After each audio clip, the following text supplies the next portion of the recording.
I should have known something was wrong when my mother-in-law insisted on hosting the welcome party for my daughter. But there I stood, 3 weeks postpartum, watching Yolanda arrange finger sandwiches while cooing over my baby Ella like she owned her. I'm Lindsay, and this is how my husband and his mother tried to destroy me, and how I made them regret it. Oh, darling, you look... well, you're trying your best, Yolanda said, adjusting my dress strap like I was a child. Perhaps some more concealer under those eyes. I forced a smile, clutching Ella closer to my chest. The living room was filling with guests, mostly Casey's colleagues and family friends. My sister Vivian couldn't make it, stuck in court. Now I wonder if Yolanda planned it that way. "Where's Casey?" I asked, scanning the room for my husband. "Oh, finishing up some work calls. You know how important his position is." Yolanda's smile didn't reach her eyes.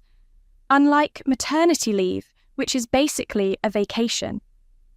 Before I could respond, my former best friend Marley swooped in. "Lindsay, you're actually up and dressed." She exchanged knowing looks with Yolanda. "We were all so worried when you wouldn't answer calls last week." "I was recovering from a C-section," I said flatly. "Doctor's orders." Of course, Marley patted my arm, though my cousin bounced right back. Casey finally emerged from his home office, perfectly groomed in his casual blazer. He kissed my cheek, cold, mechanical, and immediately reached for Ella. "Let me take her, honey. You look tired." The room hushed as Yolanda clinked her glass. My stomach dropped as I watched her command everyone's attention. This wasn't a spontaneous toast. "Friends, family, thank you for coming to welcome our precious Ella." Yolanda's voice carried that false warmth I'd grown to hate. "As you know, becoming a mother is challenging. Some women adapt naturally, while others..." She paused, eyes finding mine. "Others need more support." The silence grew heavy. Casey stood beside his mother, still holding our daughter, not looking at me. "Which is why Casey and I have made arrangements." Yolanda gestured to manila envelopes being distributed by the catering staff. "We've prepared a care plan. I'll be moving in temporarily to assume primary caretaking duties while Lindsay focuses on her recovery." The room exploded in whispers. I stood frozen, watching guests pull out glossy documents detailing my supposed instability. 3 weeks of concerning behaviour. Documentation of maternal reluctance. Even quotes from my private therapy sessions. The ones Casey had insisted I attend with his mother's recommended doctor. "It's for the best, honey," Casey finally spoke, bouncing our daughter. "Mum knows what she's doing." I felt the room spinning, but not from shock, from rage, pure, crystallizing rage. "Lindsay?" Marley touched my arm. "Maybe you should sit." I smiled, calm, collected. "Actually, I think I'll take Ella for her feeding." Oh, I can do that," Yolanda stepped forward. "We have bottles ready." "No," my voice cut through the room. "My daughter, my breast milk, my decision." I took Ella from Casey's arms, his face flickering with uncertainty at my steadiness. As I walked upstairs, I heard Yolanda smoothly steering the conversation toward refreshments. In the nursery, I held Ella close, breathing in her perfect newborn scent. They thought they'd blindsided me. They thought this carefully orchestrated humiliation would break me. My phone buzzed. A text from Vivian. "Court filing confirmed. Operation Karma starts Monday." I kissed Ella's forehead, a cold smile spreading across my face. While they'd been planning their little intervention, I'd been planning too. Every manipulative text, every financial document, every recorded conversation where Yolanda talked about taking over once the baby arrived, all safely backed up and in my lawyer's hands. They wanted to paint me as unstable? Fine. I'd show them what happens when you back a mother into a corner. "Your grandma and daddy made a big mistake, sweet girl," I whispered to Ella. "They thought Mummy was weak. They forgot I made partner at my firm by age 30, They forgot I specialised in crisis management. Another text from Vivian. You okay? I typed back one word. Ready. The party continued below, Yolanda's laugh carrying up the stairs. Let them celebrate. Let them think they've won. Come Monday, they'd learn what real instability looks like. They wanted a war? I'd give them annihilation. After the last guest left, I sat in the nursery's rocking chair, my laptop balanced on the armrest, while Ella slept in her crib. The house below echoed with the sounds of Casey and Yolanda cleaning up, probably congratulating themselves on their perfect ambush. My fingers flew across the keyboard, sending Vivian the final pieces she needed. 3 years of marriage, and I'd documented everything. You've got enough to bury them, Vivian said when she called. The financial records alone. They'll try to use the postpartum against me, I said quietly, watching Ella's chest rise and fall. Yolanda's got that therapist in her pocket. That's why we moved first.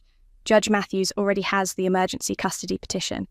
The financial fraud allegations are just the nuclear option. I heard footsteps on the stairs. Got to go, coming over tomorrow? With bells on. And Lindsay? You're not crazy. You're just surrounded by crazy. Casey appeared in the doorway as I ended the call. Who was that? Vivian, checking in. I closed my laptop. Since she couldn't make it to your mother's little presentation. He had the decency to look uncomfortable. Look, I know it seemed harsh, but we're worried about you. The crying, the paranoia about letting anyone hold Ella. You mean letting your mother hold Ella? While she criticises my breastfeeding technique. See? This is exactly what I mean.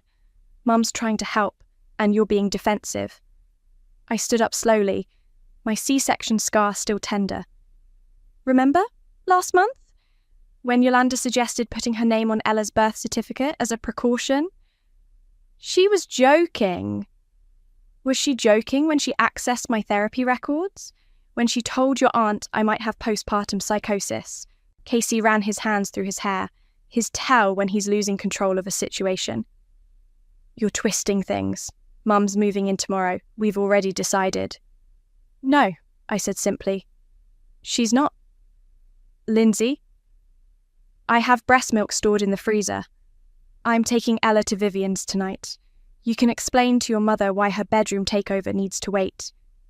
His face darkened. You're not taking my daughter anywhere. Our daughter. And yes, I am. Unless you want me calling the police to report how your mother obtained my private medical records. Pretty sure that's a HIPAA violation. The threat landed. Casey stepped back, that familiar mask of calm sliding into place. Fine. One night? But we're discussing this tomorrow. Oh, we'll definitely be having discussions tomorrow. I packed quickly. I'd prepared a bag days ago when I first noticed Yolanda bringing over extra clothes. Just in case. Casey watched from the doorway as I strapped Ella into her car seat. Don't do anything stupid, he warned. I smiled, thinking of the court papers already being processed. I never do. Vivian's apartment was a 20th floor haven with a spare room already set up for us. She opened the door in her pajamas, legal papers spread across her coffee table. Holy shit, she said, taking in my face. You really are you scary calm about this? Calm is a weapon, I replied, settling Ella into the portable crib. What have you found? She held up a stack of bank statements. Remember that inheritance from Grandma last year? The one Casey convinced you to invest in his company's new project. The tech startup. What about it? It never went to the startup. Yolanda diverted it into a private account. Casey's signature is all over the transfers. I felt my hand shake for the first time that day. How much? 250,000. That's... I sat heavily on the couch. That's theft. That's why Judge Matthews expedited the hearing. Vivian poured us both wine. The custody filing was concerning, but the financial fraud? That's criminal. Casey will claim I authorized it. Casey can claim whatever he wants. We have the paper trail. She handed me a glass. The real question is, how far do you want to take this? I thought about the pamphlets at the party, the whispers, the way Casey held our daughter while his mother announced her plan to take over my role.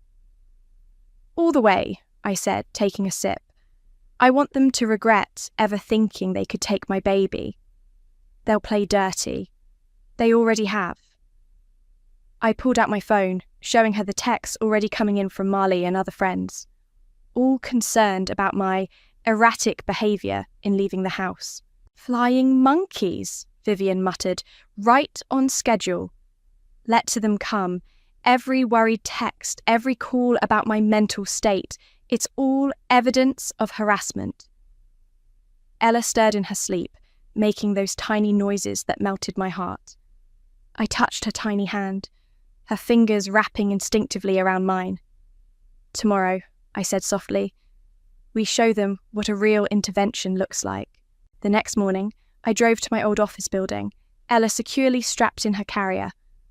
Otto was waiting in the coffee shop across the street, his familiar grin warming something in my chest I thought had frozen solid. There's my favourite tiny human, he cooed at Ella before looking up at me. And her warrior mum, you look like hell? Actually, you look dangerous. He pulled out my chair. I like it. I'd worked with Otto for 5 years before my maternity leave. He'd been the first to notice something was off when Casey started managing my pregnancy. Remember when he insisted on coming to every doctor's appointment? Otto asked, stirring his coffee. Said he was being supportive?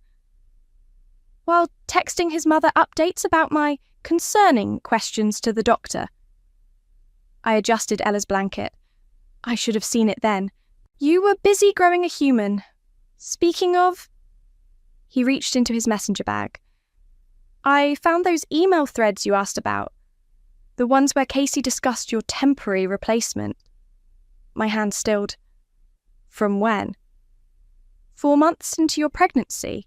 Way before any maternity leave discussions. I scanned the printed emails. Casey had been planning with HR to transition my accounts permanently, citing concerns about my work-life balance after the baby. He was setting me up to be a stay-at-home mum under his mother's supervision. Keep reading, Otto said grimly. There it was. Yolanda's name in Casey's correspondence with his boss, Gareth. Discussions about a family office arrangement, using my inheritance as seed money. That manipulative son of a... Careful, Otto gestured at Ella. Little ears. My phone buzzed. Marley, again. I let it go to voicemail. She's been calling all morning, I explained. Probably reporting back to Yolanda. About that? Otto leaned forward. You know she's been sleeping with Casey's cousin, right? The one who works at the investment firm handling your inheritance.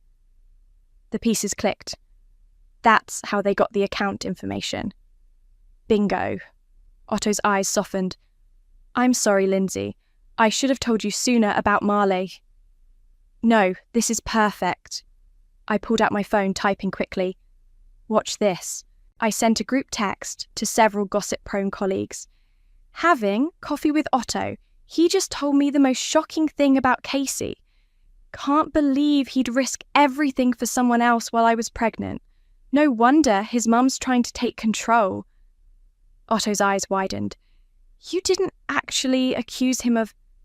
Nope, just planted the seed. Let their guilty consciences fill in the blanks. My phone immediately lit up with responses. I silenced it, knowing the rumour mill was already spinning. You're scary good at this, Otto said admiringly. I learned from the best. Yolanda's been playing these games for years. I stood up, adjusting Ella's carrier. Thanks for the emails. They'll help. Lindsay? Otto caught my hand. When this is over, maybe we could... My phone rang. Vivian. Sorry, I have to take this. Stepping outside, I answered what she says. What's wrong? Nothing's wrong. Everything's beautifully right. Check your email. I pulled up my inbox while balancing Ella. There it was, a forwarded message from an anonymous account. What am I looking at? Financial records from Yolanda's personal foundation, the one she uses for her charity work. Vivian's voice dripped satisfaction. Turns out she's been embezzling from it for years, including the money she used to pay off your therapist. My hand shook as I scrolled through the documents. Who sent this? Someone who signed it Karma's accountant. My money's on Casey's boss, Gareth. He's been trying to get Yolanda's influence out of the company for years. I watched Otto through the coffee shop window, talking softly to a coworker. He caught my eye and smiled. That same supportive smile he'd given me when I first suspected something was wrong in my marriage. Vivian, I need you to move up the timeline. How fast can we file everything?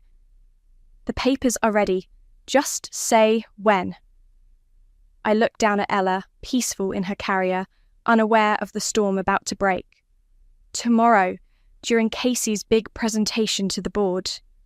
That's ruthless. Vivian paused. I love it. My phone buzzed with another text. Casey this time. Mum's upset. You're not answering her calls. Come home. We can work this out. I typed back. You're right. Let's talk tomorrow. After your presentation. Looking up, I caught Otto watching me again. He raised his coffee cup in a mock toast, and I felt a flutter that had nothing to do with revenge. Tomorrow, I'd burn Casey's world down. But today, for the first time in months, I felt like myself again. The next morning, I dressed carefully in my old power suit, the one I wore to close my biggest deals. Ella matched in a pristine white onesie, the picture of a well-cared-for baby. Appearances matter when you're about to destroy someone's life. Ready for our little visit? I cooed to Ella, checking my hidden voice recorder. Yolanda opened her front door with obvious surprise. Lindsay, I've been trying to reach you. I know, I came to apologise. The lie tasted sweet. May I come in? Her house was a shrine to control. Everything perfectly placed, photos of Casey everywhere, but none of me. She led us to her immaculate living room, practically vibrating with satisfaction. I'm so relieved you're being sensible, she said, reaching for Ella. Casey was worried you might do something rash. I held Ella closer. Actually, I wanted to understand something first. The foundation money. How long have you been using it to manipulate Casey's life? The colour drained from her face. I don't know what you're talking about. The therapist you paid to diagnose me with postpartum depression? The one who conveniently shared all my sessions with you? I pulled out my phone, playing a recording.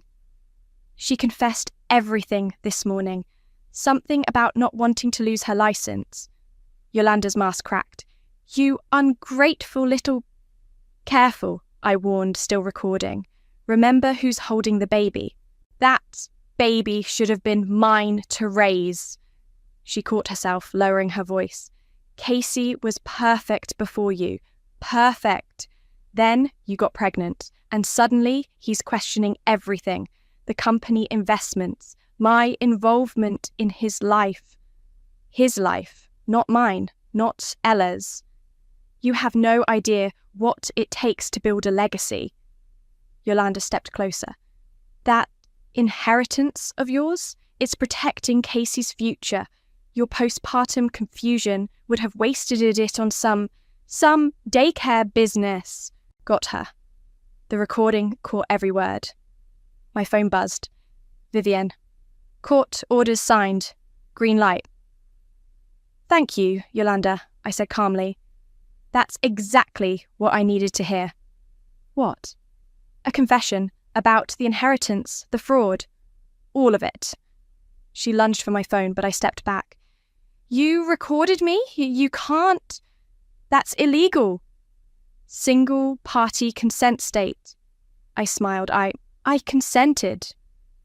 The doorbell rang. Yolanda froze as a man's voice called out, Legal courier service. That would be your cease and desist order, I explained, bouncing Ella gently. The fraud investigation notice should arrive this afternoon. You wouldn't dare.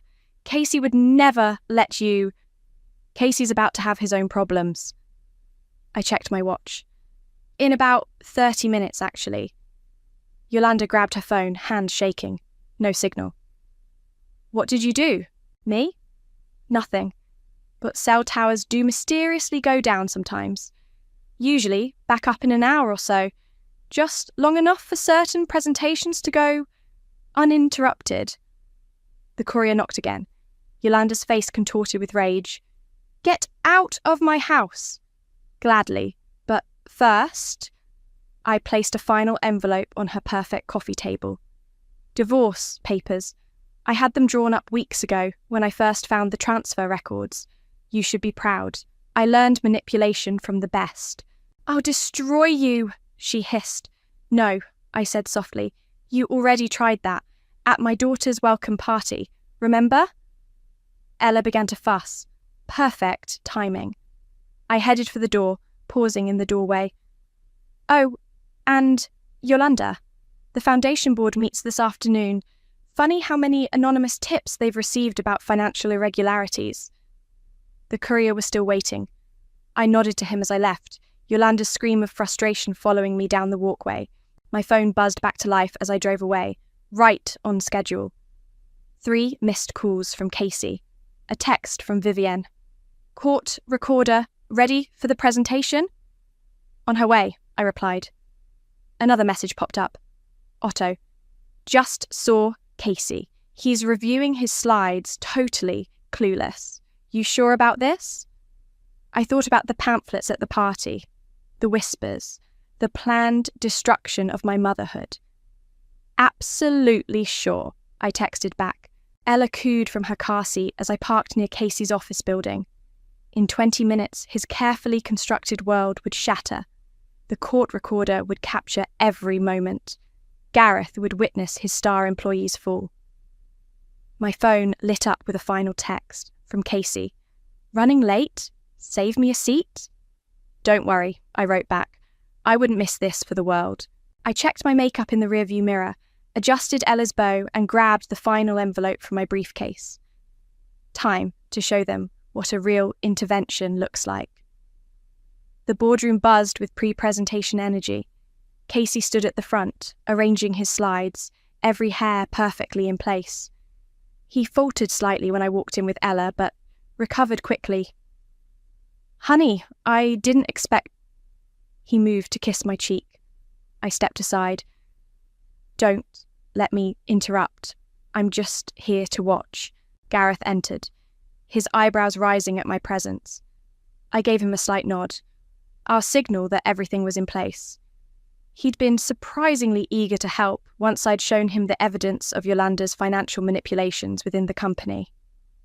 Quite a turnout, Gareth commented, taking his seat. Even brought a court reporter to document your big proposal, Casey. Casey beamed, missing the edge in his boss's voice. Well, it is a landmark deal. The door opened again. A sheriff's deputy entered, document folder in hand. Mr. Casey Harrison? Casey's smile flickered. Can this wait? I'm about to begin a presentation. No, sir, it cannot. The deputy stepped forward. You've been served. The room fell silent as Casey took the papers with trembling hands. I watched his face as he read. Confusion, shock, rage.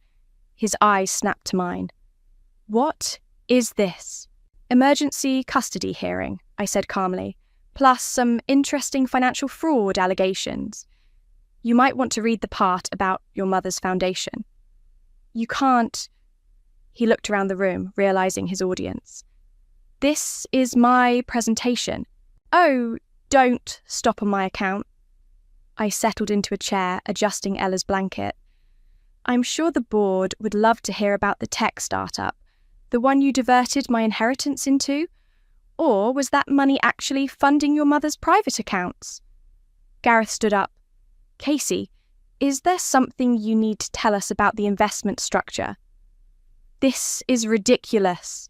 Casey's composure cracked. She's unstable. Postpartum depression. My mother has documentation from the therapist she paid off. I pulled out my phone, playing Yolanda's confession from earlier. The colour drained from Casey's face as his mother's voice filled the room. That inheritance of yours, it's protecting Casey's future. Turn that off, he whispered. Why? Isn't this what you wanted? Everything out in the open? The board members shifted uncomfortably. One pulled out his phone, no doubt checking the company's legal exposure. Casey, Gareth's voice was steel. Is this true about the diverted investments? I can explain. To the SEC, I cut in. They're very interested in where that money went.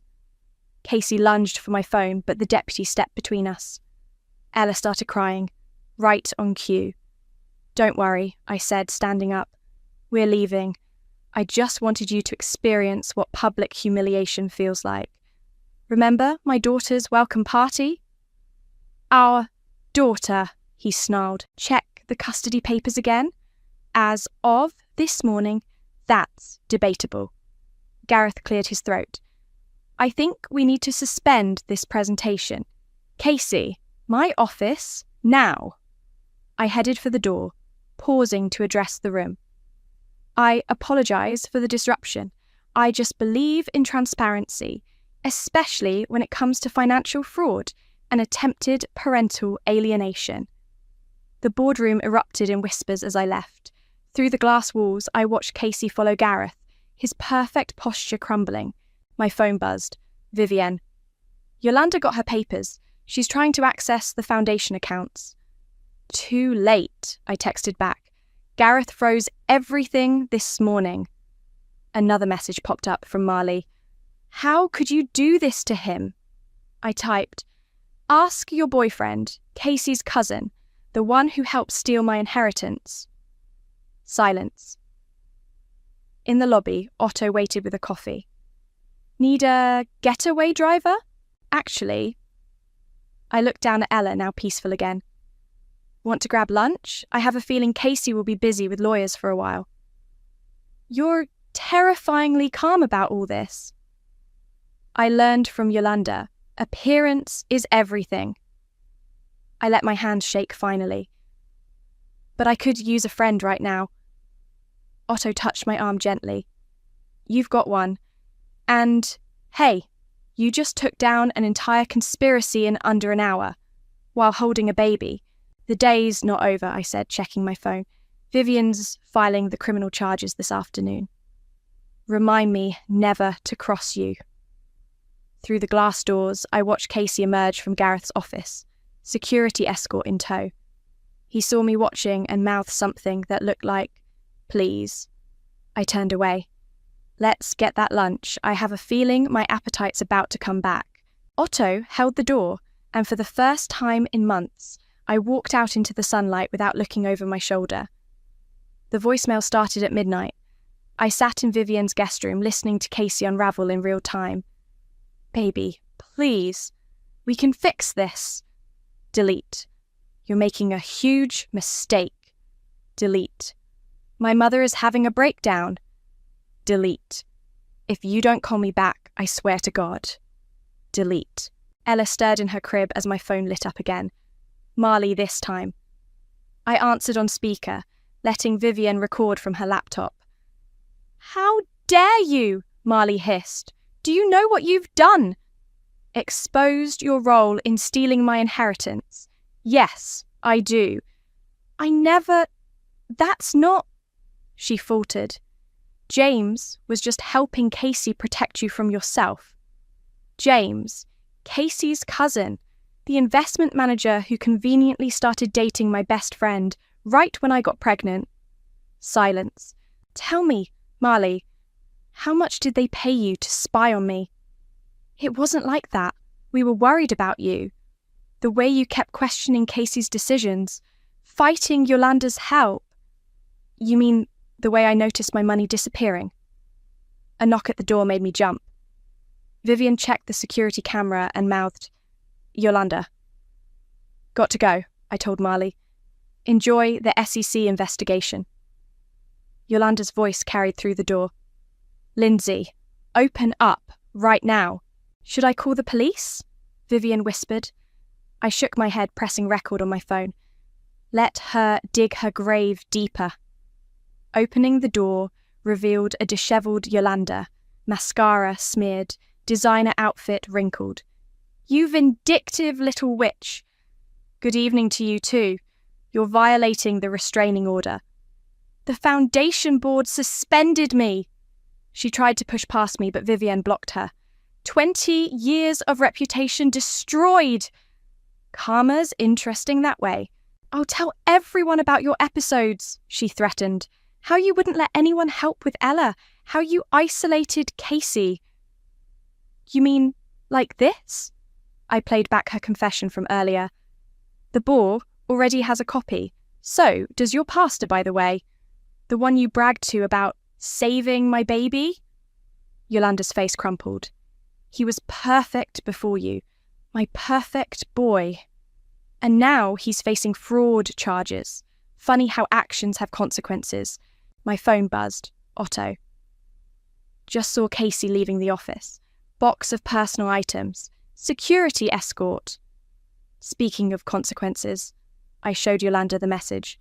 Looks like Casey's perfect career is over too. She lunged at me, but Vivian was faster.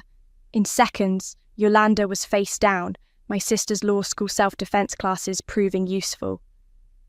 That's assault, Vivian said calmly, dialing 911. On camera, with witnesses. You've ruined everything, Yolanda screamed as police sirens approached. No, I said, checking on a now crying Ella. You did that when you tried to steal my daughter. The police were professional, efficient. As they led Yolanda away, one officer paused. Ma'am, your husband's been trying to reach you. Ex-husband, I corrected. And yes, I know. After they left, Vivian poured wine. You okay? No. I let out a shaky breath. But I will be. My phone lit up with messages, flying monkeys emerging to defend Casey and Yolanda, each text more desperate than the last. They're scared, Vivian observed. The whole house of cards is falling. A new message appeared from Gareth. Board meeting tomorrow. Bringing forensic accountants. Need your documentation. Already sent, I replied. Another text from an unknown number. This is James. Marley told me everything. I'll testify. Rats fleeing the ship, Vivian said. Otto called next. Hey, you need anything? I can bring dinner. Actually, I looked at Vivian, who nodded encouragingly. That would be nice. After hanging up, I checked the security camera feed from my house, the one Casey didn't know about. He was there, sitting in his car, staring at the dark windows. Should we warn him about the new locks? Vivian asked. Let him figure it out. I watched him on the screen. He needs to understand what it feels like to be locked out of your own life. Ella made those tiny baby noises that melted my heart. I picked her up, breathing in her perfect scent. Your daddy and grandma thought they could take you away, I whispered. They forgot that mothers are built for war. My phone buzzed one last time. Casey. Please, I'm outside our house. Just talk to me. I typed back. No, but you can talk to my lawyers tomorrow. Bring your mother and your accountant. Then I turned off my phone, held my daughter, and waited for Otto to arrive with dinner. Tomorrow would bring more battles, but tonight I'd won the war. The courthouse hallway buzzed with tension. Casey sat with his lawyer, his perfect appearance finally cracking. Wrinkled shirt, dark circles under his eyes. Yolanda perched beside him, clutching her designer handbag like a shield. They both flinched when I walked in with Ella. All rise, the bailiff called. Judge Matthew studied the room, her eyes sharp. Quite a mess we have here. Custody dispute tangled with financial fraud. Let's start with the money. Casey's lawyer stood. Your Honour, My client was acting in his wife's best interest. By stealing her inheritance, Vivian interrupted, spreading documents across the table. We have proof of systematic fraud, including Mrs. Harrison's recorded confession. Objection. That recording was obtained under single-party consent law, Judge Matthews finished. I've reviewed it, along with the Foundation's records. She turned to Casey. Care to explain why your mother's charity was paying for your wife's therapist? Casey stood, straightening his tie. Your Honour, we were concerned about Lindsay's mental state. So concerned you documented everything? I spoke up, bouncing Ella gently. Every episode carefully noted, right after you moved my money. Order, Judge Matthews warned, but I caught her slight nod. Yolanda burst forward. She's manipulating everyone. She planned this. Mrs. Harrison, sit down, the judge snapped. Your Foundation's legal issues will be handled separately. The courtroom doors opened. Gareth entered with 2 men in suits. Your Honour, Vivian said. Mr. Townsend from the company board, with SEC investigators. Casey's face went ash white. Perfect timing, Judge Matthews said. Mr. Harrison, about those startup investments. I can explain everything, Casey stammered.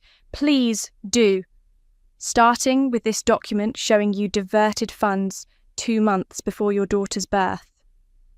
Ella chose that moment to coo loudly. Every head turned toward us. Speaking of your daughter, the judge continued, let's address custody. Mrs. Harrison, you have documentation of attempts to alienate you from your child. I handed over the party pamphlets.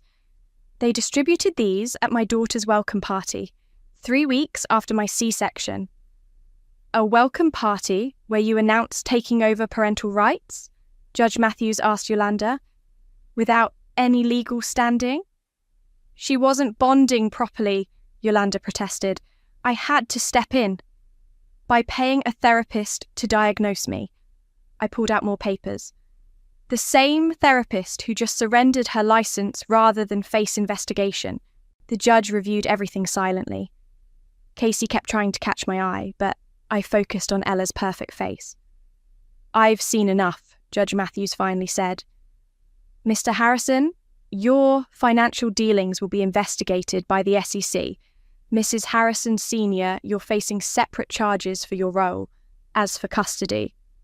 The room held its breath. Full temporary custody to the mother, pending final divorce proceedings. Mr. Harrison, supervised visitation only, after completing parenting classes and psychological evaluation. No! Yolanda shrieked. You can't! One more word, the judge warned, and I'll add contempt of court. Mrs. Harrison Sr., you are barred from any contact with the child. Casey slumped in his chair. Lindsay, please.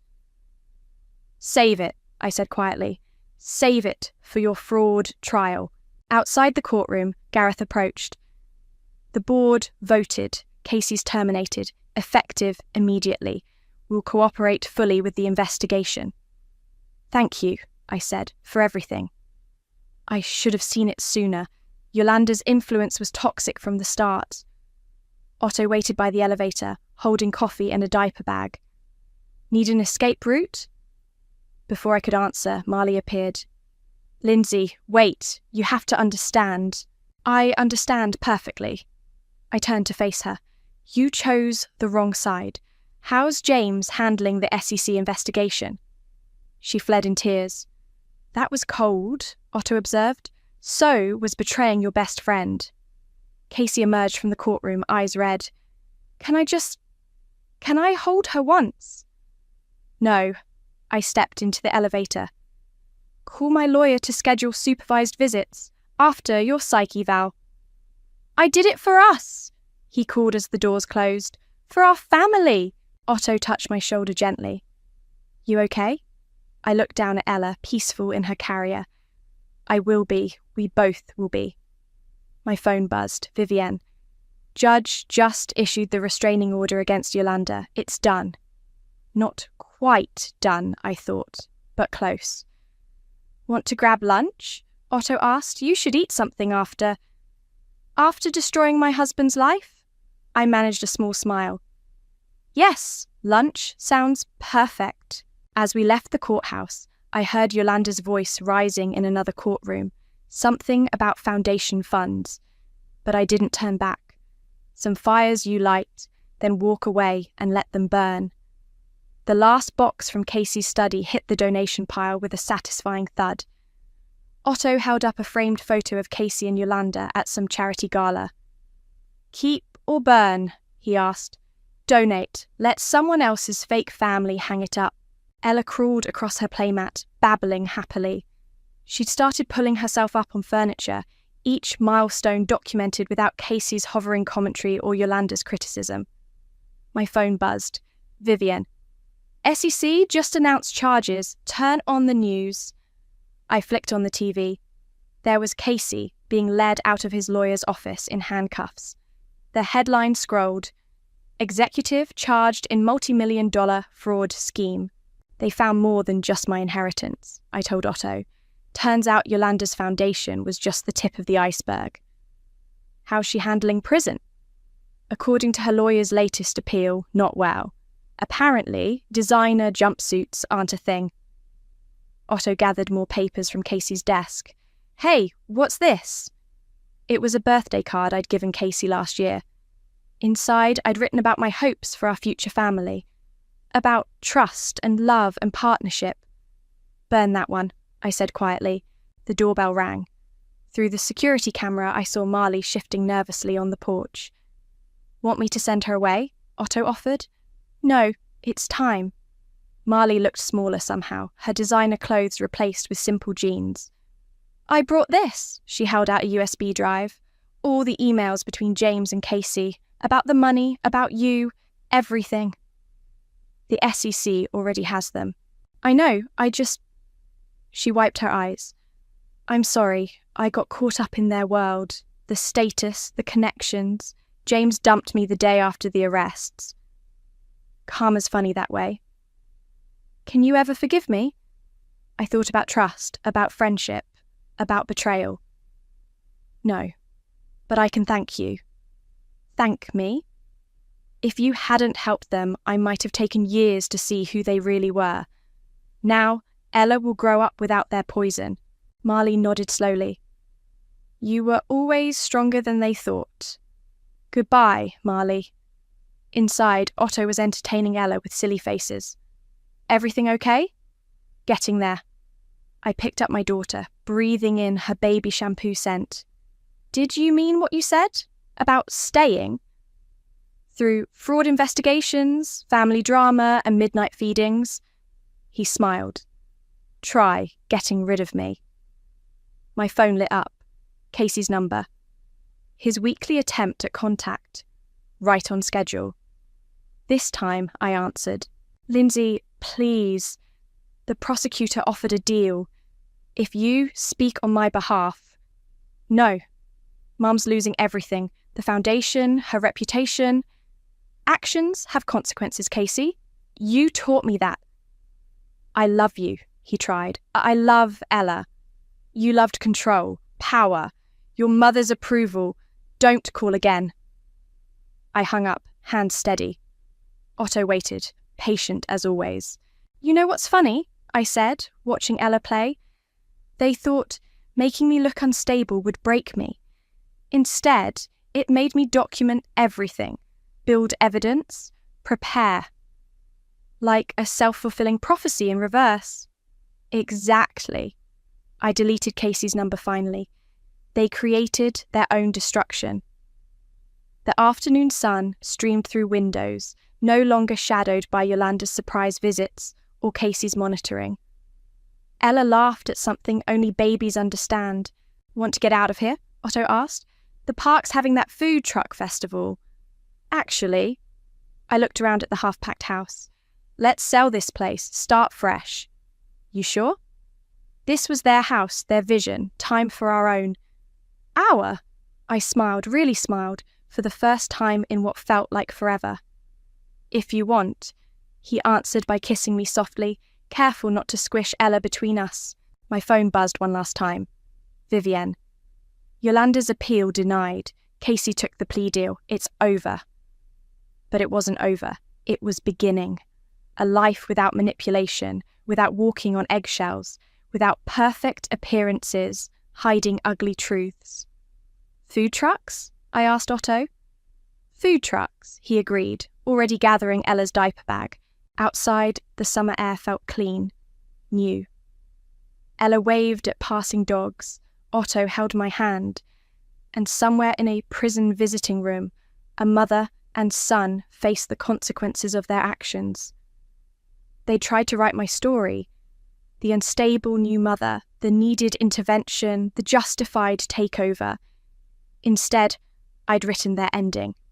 And now, finally, I was free to write my own.